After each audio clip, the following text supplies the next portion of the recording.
नाशिकमध्ये ठाकरेंच्या शिवसेनेला पुन्हा एकदा आता दणका बसतोय। 6 दिवसांपूर्वी ठाकरेंच्या शिवसेना महानगर प्रमुखपदी नियुक्ती झालेले मामा राजवाडे आज भाजपचा झेंडा हाती घेणार आहेत। विलास शिंदे यांच्या जागी मामा राजवाडे यांना ठाकरेंच्या शिवसेनेचं महानगर प्रमुख केलेलं होतं। 6 दिवसांनंतर आता मामा राजवाडे यांचा लगेचच खरं तर भाजपात प्रवेश होतोय। त्यामुळे आता चर्चेला उधाण आलेलं आहे। मामा राजवाडे यांच्या विरोधात नाशिकच्या भद्रकाली पोलीस ठाण्यात मारहाणीसह दरोड्याचा गुन्हा दाखल केलेला होता।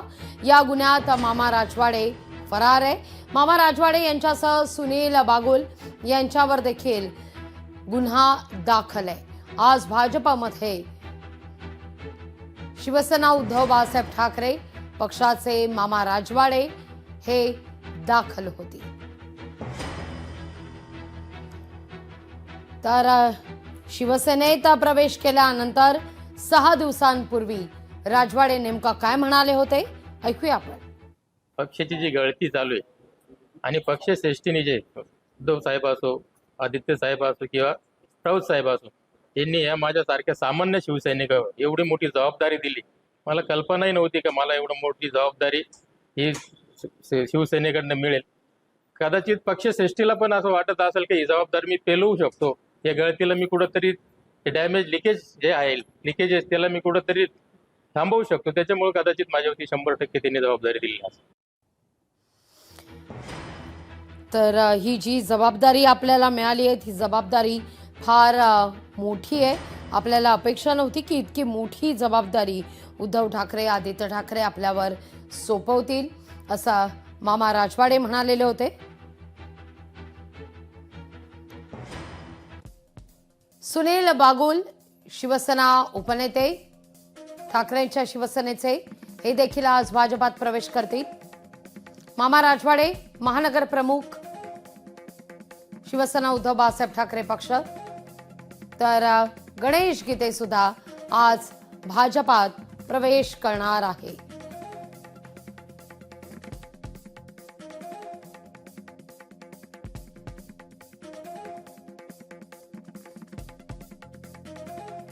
मराठे उपजिल्हा प्रमुख आणि नगरसेवक तर प्रशांत दिवे नगरसेवक शिवसेना उद्धव बाळासाहेब ठाकरे पक्ष। त्याखेरीज माजी नगरसेविका सीमा ताजने या देखील आज भाजपात प्रवेश करतील। तर कमलेश बोडके देखील आज भाजपचा झेंडा हाती घेणार आहेत। गेले अनेक दिवस जर आपण पाहिलं तर नाशिकचं राजकारण हे सध्या कूच बदलताना दिसतंय। नाशिकचं राजकारण बदलताना दिसतंय। गेले अनेक दिवस नाशिकमध्ये भाजपमध्ये विशेषतः जोरदार इनकमिंग सुरू आहे। मग तो बडगुजर यांचा प्रवेश असू दे किंवा अर्थातच काल झालेला अपूर्व हिरे यांचा प्रवेश असू दे, पण या निमित्तानं नाशिकमध्ये भाजपचं राजकारण सध्या बदलताना पाहायला मिळतंय। त्यामुळे सध्या राजकारणाच्या दृष्टीनं नाशिक सेंट्रिक राजकारण होतंय का अशी ही चर्चा या निमित्तानं होतीये। अधिक आपण जाणून घेऊया। आपले प्रतिनिधी आपल्यासोबत जोडले गेलेले आहेत। महेश, खरं तर गेल्या 2-1 आठवड्यांपासून नाशिकमधलं राजकारण सध्या कूच बदलताना दिसतंय। मग अगदी तो सुधाकर बडगुजर यांचा प्रवेश असू दे, अपूर्व हिरे यांचा झालेला प्रवेश असू दे, की अगदी काल परवापर्यंत ठाकरेंच्या शिवसेनेचा झेंडा हाती घेतलेले मामा राजवाडे असू दे। मामा राजवाडे हे ठाकरेंच्या शिवसेनेत आले याविषयी चर्चा होते न होते तोच ते भाजपात आता जात आहेत। काय घडतंय नेमकं नाशिकमध्ये?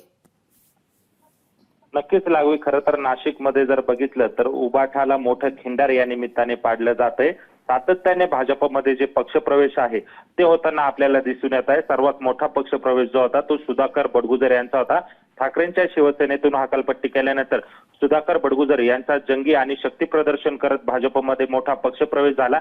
त्यानंतर बघितलं तर ठाकरेंच्या शिवसेनेचे महानगर प्रमुख असलेले विलास शिंदे यांनी नाराजी व्यक्त केली आणि त्यांनी शिंदेच्या शिवसेनेमध्ये प्रवेश केला आणि विलास शिंदे यांच्या जागेवर मामा राजवाडे यांची महानगर प्रमुखपदी नियुक्ती केली आणि आज 6 दिवसानंतर, अगदीच मोजून जर बघितलं तर 6 दिवसांपूर्वी मामा राजवाडे यांची महानगर प्रमुखपदी नियुक्ती केलेली होती आणि त्यांनीच आज भाजपची वाट धरलेली आहे. ते देखील भाजपमध्ये आज पक्षप्रवेश करणार आहे. यासोबत राष्ट्रवादी शरद पवार गटाकडनं विधानसभेची निवडणूक लढवलेले गणेश गीते हे पुन्हा स्वगृही येत आहे. ते भाजपमध्ये पक्षप्रवेश करतायत. त्यांच्यासोबत कमलेश बोडके देखील आहे. याचबरोबर उबाठाचे जे माजी नगरसेवक आहे, प्रशांत दिवे असतील, सीमा ताजने असतील, सचिन मराठे असतील, यांचे देखील पक्षप्रवेश जे आहे ते होताना आपल्याला दिसून येत आहे. एकूणच जर बघितलं तर भाजपमध्ये मोठे पक्षप्रवेश जे आहेत ते नाशिकमधून होत आहे. काल देखील माजी आमदार अपूर्व हिरे यांनी भाजपमध्ये प्रवेश केलेला आहे. त्यामुळे एकूणच जर बघितलं तर नाशिकमध्ये भाजपाची ताकद आणि पक्ष संघटन वाढवण्यासाठी हे पक्षप्रवेश केले जात आहे आणि यामध्ये विशेष लक्ष खर तर मंत्री गिरीश महाजन यांनी घेतलेलं आहे. रात्री बैठकांचं खल जे आहे ती त्यांच्या निवासस्थानी पार पडलेली होती. खरं तर हे पक्षप्रवेश नाशिकमध्ये होणार होते. यासाठी मोठी अगदी तयारी महेश, नाशिकमध्ये फार करण्यात येणार महत्वाचा खरं होती. तर तुम्ही या ठिकाणी उल्लेख केला की नाशिकमध्ये भाजप सध्या मोर्चे बांधणी करताना दिसते. यात पालकमंत्री पदाचा मुद्दा सुद्धा दुर्लक्षित करून महेश चालणार नाहीये. तो देखील तितकाच महत्वाचा आहे. महेश, तुर्तास धन्यवाद तुम्ही दिलेल्या एकूणच या सविस्तर माहिती करता. लोकशाही मराठी ऐका, पहा, जागरूक रहा.